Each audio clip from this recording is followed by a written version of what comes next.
What's up, everyone? This is Ash. Yes, of course you know my name. What kind of introduction is that? That's why, you need an introduction to grab the attention of your audience, and I think you guys are my audience.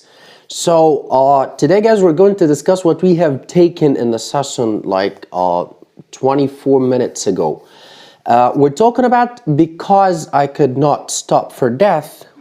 And this is by Emily Dickinson, and we know a lot about Emily Dickinson. Like, one of the things that we know about her is her paradoxical characteristic that she actually she expressed in her poems, and the contradiction, and also something connected with death, which what we are going to talk about today. In the first line we say, because I could not stop for death, he kindly stopped for me. The carriage held but just ourselves and immortality. In the beginning, guys, we're going to say because I could not. I could not, it means I didn't have the ability to stop and actually do some kind of deal with death. Like, none of us knows when exactly he or she is going to die. That's why she is trying to tell us that she didn't have the ability to be aware of death. And this is what has been described in the video as the youthful failure to be aware of death. He kindly stopped for me. He kindly here, as we discussed in our session, this is personification. Like, I'm giving it one of the characteristics that we have when we talk about human beings. That's why we do have personification here.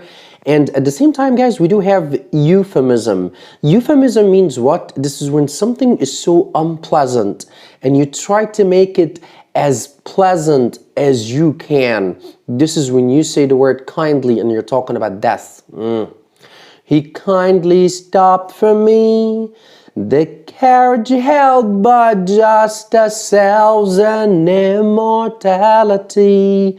Here, guys, we can see that she is trying to talk about the word carriage. And the carriage here, metaphorically, guys, we're using it to talk about the journey.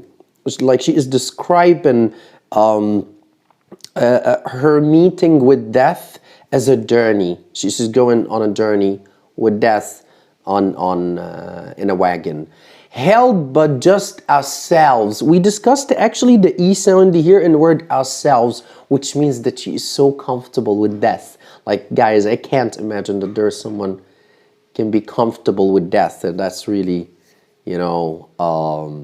awkward. Okay, and immortality. Immortality here, guys, this is, as Omar said in the session, that was Omar's answer. This is when you live forever. And we do understand that nobody does. But she is trying to talk about death as the last station. This is final destination, guys.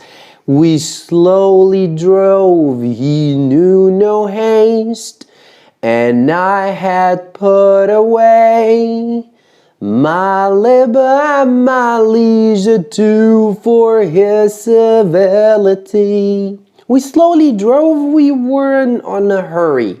At the same time, he knew no haste. Like, he wasn't in a hurry either. She's talking about death here. So I had put away. Put away, a phrasal verb, means that I let everything go. I gave up everything. I abandoned everything. And she's talking about the two main things in everyone's life, which is the labor, which is your work, your serious life, and leisure, which is the entertainment.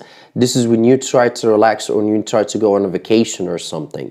So she's talking about both, and she's saying that I'm going to give up both. Why? What is the reason? For his civility. Civility here, guys, this is the quality of being polite when you request when you request for something or when you try to talk to anyone.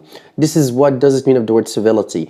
And as our young lady Asma said in the session, the word civility, we do use here personification as well, because civility, this is something related to human beings. So guys, this is what we have taken so far. And by the way, this is actually, we can say, briefing of what we have taken in the session, but as well you need to study the video, you need to watch the video, and the vocabulary is going to be submitted on Learnovia. I'm sorry, is going to be uploaded on Learnovia. If you have any questions, you have my WhatsApp number. Thank you so much for watching. Have a pleasant day.